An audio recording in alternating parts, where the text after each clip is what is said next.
Oke, halo Kak Hashim. Halo Afifa, Aduh, gimana nih kabarnya hari ini? aku alhamdulillah hari ini baik banget, alhamdulillah. Kuliahnya apa kabar nih kuliahnya? Aku kuliah padat sih, tapi ya namanya kuliah harus dijalanin kan ya, Ya sih, gitu. bener juga. Nah, aku sebelumnya boleh dong kenalan dulu Kak Hashim nih dari fakultas apa, jurusan apa, dan angkatan berapa. Boleh kali ya? Boleh, oke. Semuanya kenalin, aku nama panjangnya Abdullah Tirazuddin Hashim, panggil aja Hashim ya. Aku dari Fakultas Farmasi, jurusan Farmasi, angkatan 2018. Puji syukur aku di tahun ini diamanahin jadi project officer dari Kongres Jawa Barat 2021 ini. So, Oke, keren banget nih dari Fakultas Farmasi. Berarti Saintek ya? iya, Nah, tadi kan sempat ngobrolin tentang Kongres Jawa Barat. Nah, sebenarnya apa sih Kak Kongres Jawa Barat itu apa? oke. Kongres Jawa Barat ini uh, adalah namanya juga kongres ya. Jadi nanti kita akan ngadain kongres nih bareng pemerintah, bareng stakeholder terkait, bareng misalnya kayak NGO buat ngebahas isu strategis yang terjadi di Jawa Barat. Nah, ini Kongres Jawa Barat ini udah empat kali, berarti dari tahun 2018 ini dari buat tahun ini 2021 berarti keempat ya, keempat uh, proker ini dari BMKMA Universitas Pajajaran yang menaunginya Departemen Advokasi Masyarakat gitu. Nah, tujuan KJP ini tadi namanya kita kongres ya, ngumpulin stakeholder terkait pemerintah buat ngebahas isu, buat ngumpulin masyarakat juga dan mahasiswa juga tentunya buat ngebawa nih sebuah isu dari masyarakat untuk diadvokasikan ke pemerintah, ke stakeholder terkait uh, buat jadi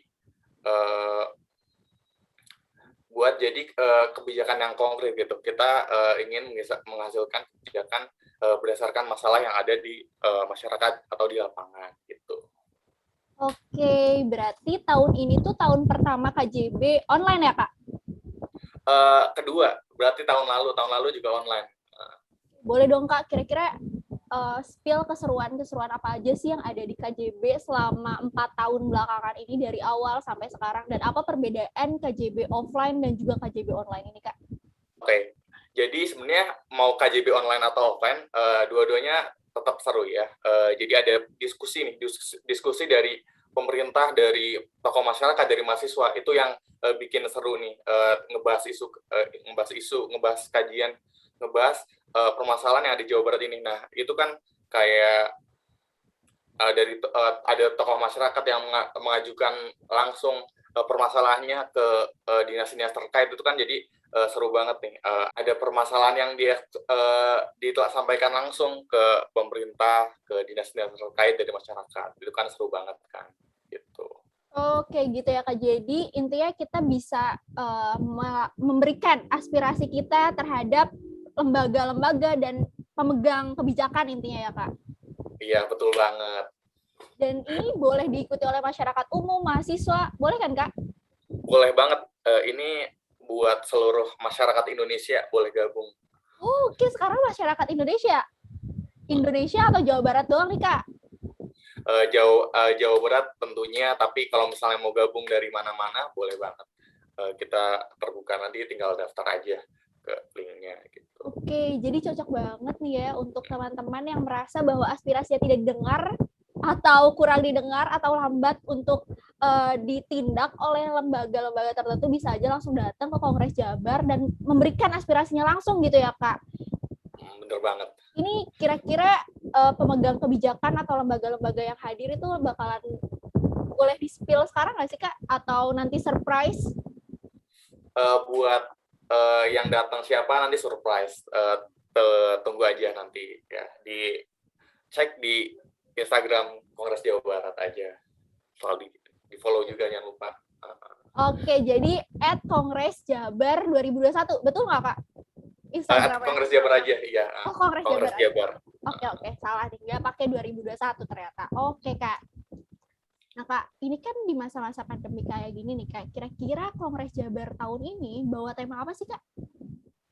Oke, buat temanya untuk tahun ini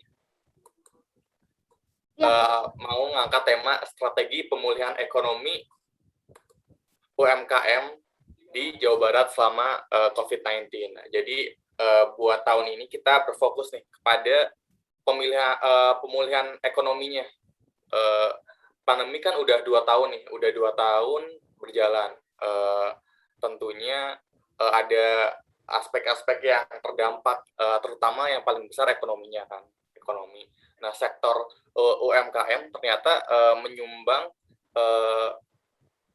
permasalahan yang besar nih di Indonesia, di Jawa Barat termasuk banyak UMKM yang tutup, kayak kan lihat berita kan kayak atau di sekitar rumah kalian, di lingkungan kalian pasti ada makanan kedai makan yang tutup, coffee shop tutup,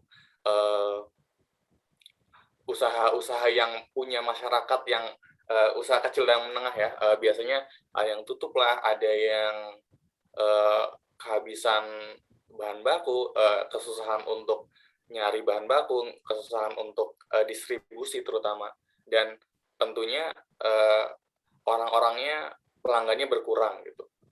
Hampir kebanyakan sampai 50% penurunan penurunan omsetnya gitu rata-rata ya. oke, Kak. Jadi lebih berfokus terhadap peningkatan ini ya, sektor ekonomi di Jawa Barat kayak gini, Kak. Oke, Kak. Berarti alasan panitia-panitia Kongres Jabar mengangkat tema ini tuh karena melihat bahwa banyak UMKM yang terdampak gitu ya selama pandemi kayak gini. Dan kita juga pandemi nggak tahu kan ya sampai kapan gitu kan. Mau tidak mau UMKM ini harus bisa survive gitu kan, harus bisa bertahan gitu demi ya untuk keluarganya, untuk anak-anak istrinya gitu kan. Oke, Kak, aku mau berlanjut nih ke pertanyaan selanjutnya. Menurut Kakak nih, sejauh ini apakah kebijakan pemerintah untuk Jawa Barat, terutama di sektor ekonomi, sudah mencukupi atau kurang atau perlu ada evaluasi dan lain semacamnya? Oke, aku mau ini mulai dari pandemi secara umumnya paling ya. Buat sekarang di Indonesia sudah termasuk udah baik, tapi perlu ditingkatkan untuk penanganan pandemi secara umumnya. Dilihat dari grafik hari ini turun ya, yang sempat kemarin yang bulan lalu tuh kan tinggi banget. Sekarang udah turun, berarti udah di penghujung kurva tinggi, dan vaksinasi terus digalakkan. Vaksinasinya sudah 33% buat di Indonesia, tapi kan buat mencapai herd immunity itu masih jauh, masih jauh dan perlu peningkatan lagi kan, gitu. Nah, buat karena ini di tengah atau di penghujung pandemi, jadi yang akan kita highlight bukan penanganan lagi, tapi dampak yang terjadi. Contohnya tadi di ekonomi kan. Nah, apa sih dari pemerintah yang kebijakan pemerintah yang dilakukan selama ini? Pertama, kemarin ada bansos kan yang sempat viral kan, itu itu kan bermasalah, tahu kan, di korupsi, yaitu pasti bermasalah, dan banyaklah masalah yang terjadi di bansos itu, pertama. Nah, kedua, setahu aku ada beberapa kebijakan yang diambil dari pemerintah nih, misalnya dari Kementerian Keuangan ada penundaan cicilan buat di bank-banknya, Jadi ada penundaan cicilan bagi yang emang pelaku usaha yang sedang minjem uang. Lalu ada penciptaan kredit usaha rakyat buat UMKM yang terdampak pandemi, lagi butuh modal atau lagi terlilit hutang, bisa buat peminjamannya di masa pandemi ada yang dipermudah gitu. Dari pemerintah juga dia belanja buat memenuhi kebutuhan pemerintah buat APBN itu sekarang difokuskan ke UMKM. Jadi nggak beli dari perusahaan besar. Kita pengennya pemerintah belinya dari perusahaan lokal, kayak perat lokal banget lah gitu. Nah, terus ada inovasi-inovasi buat UMKM, tapi pemerintah strategi-strategi ini ternyata belum mencukupi buat menanggulangi dampak yang terjadi karena pandemi ini. Masih banyak UMKM yang tutup, terutama di Jawa Barat ya, banyak sekali. Kebijakan tersebut masih banyak dalam pelaksanaannya masih kurang karena masih banyak permasalahan tersebut. Nah, makanya dari kita selaku mahasiswa ngadain nih Kongres Jawa Barat buat mengadvokasikan masalah-masalah yang terjadi di Jawa Barat, terutama di pemulihan ekonomi UMKM di Jawa Barat, buat diadvokasikan ke pemerintah Jawa Barat, terutama dinas-dinas terkait.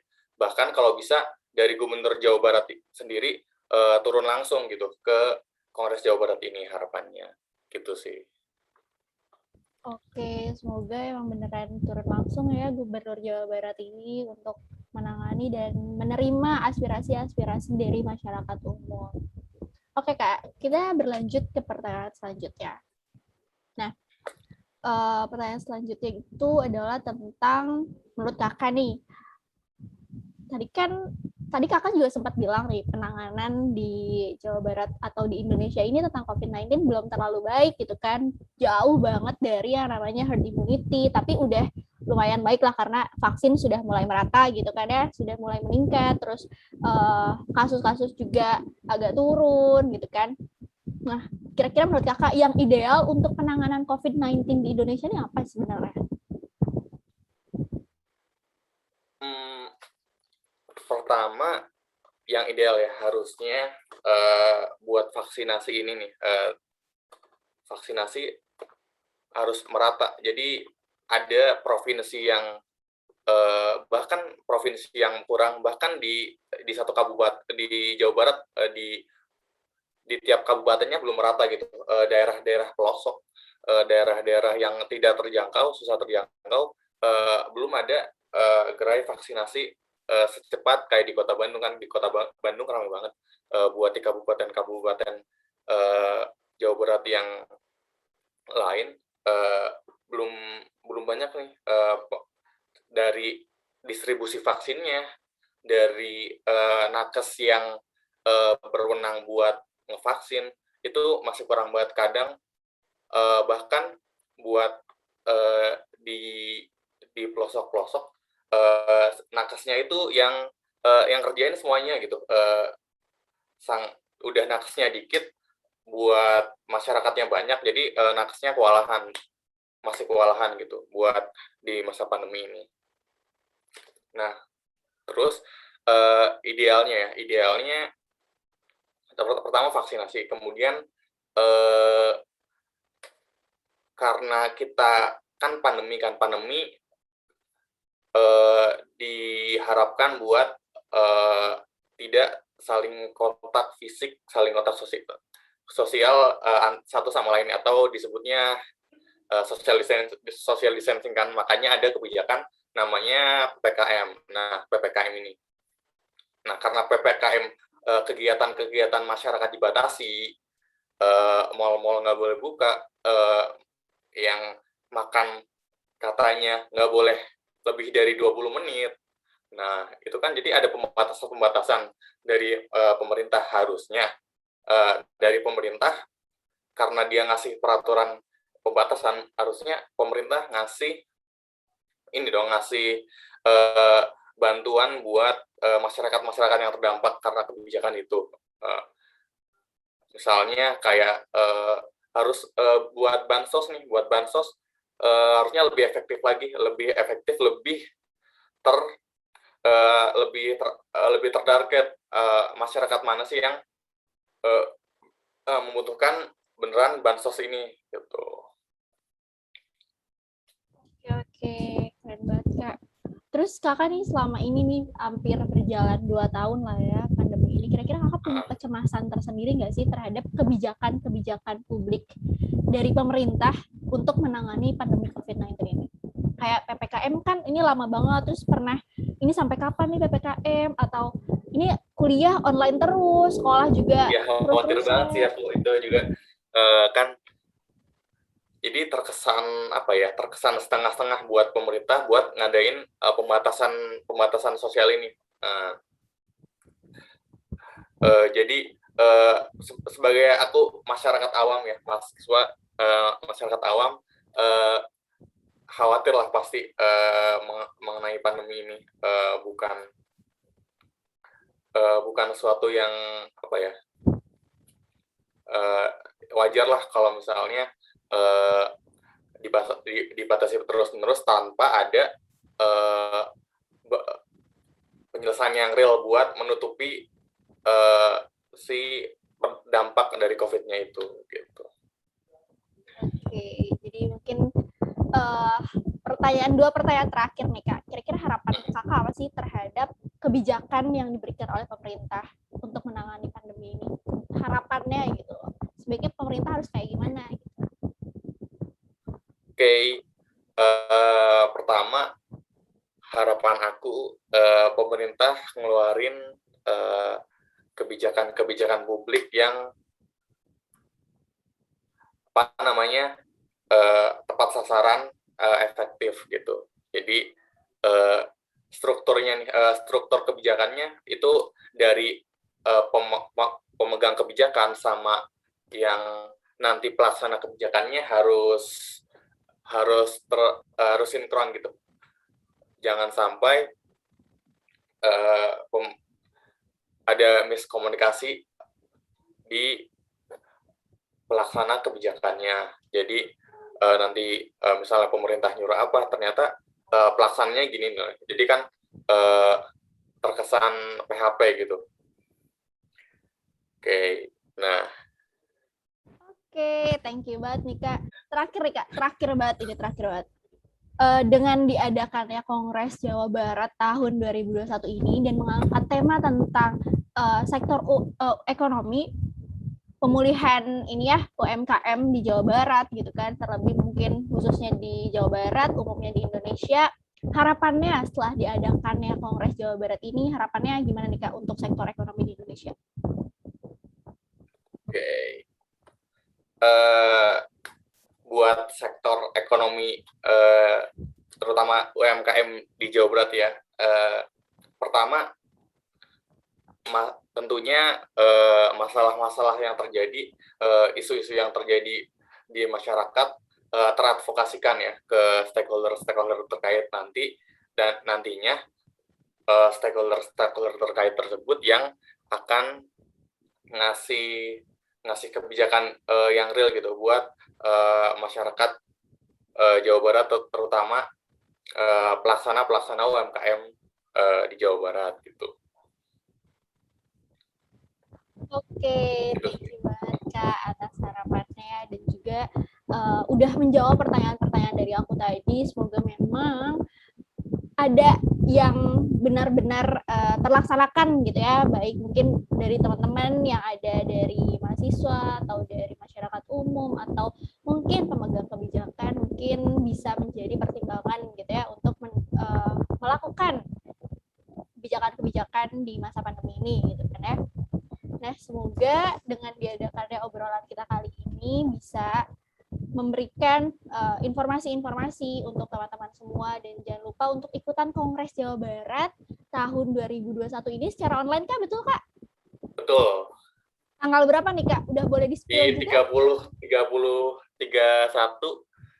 bulan depan Oktober. 31 Oktober 2021. Oke. 30 dan 31 Oktober 2021. Oke, teman-teman dan rekan-rekan semua yang nonton video ini, jangan lupa untuk mencatat tanggalnya, luangkan waktunya, dan follow juga Instagram dari Kongres Jawa Barat. Nanti bisa lihat aja di deskripsi YouTube video ini. Dan oke, mungkin segini aja kan nih Kak wawancara dan ngobrol-ngobrol kita hari ini. Semoga Kakak berkenan untuk ketemu aku lagi di lain kesempatan. Oke.